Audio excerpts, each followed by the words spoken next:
Villagers in and around the North Aceh province of Indonesia flee their homes. 9,000 people have left 16 villages. The compound of American oil giant Mobil is where up to 1,000 are seeking protection. Other refugees are sheltering at mosques and public facilities outside the complex.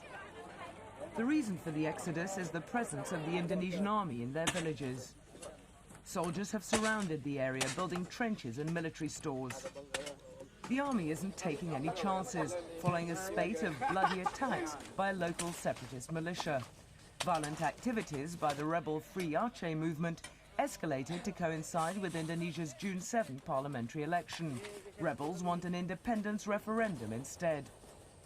But the presence of the army is causing panic, and some residents fear for their future.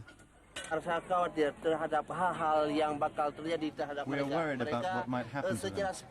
They just fled their homes immediately and came to Mobil Oil's compound.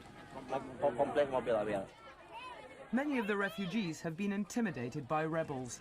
Now they hope the perimeter fences around the oil company compound will afford them some protection.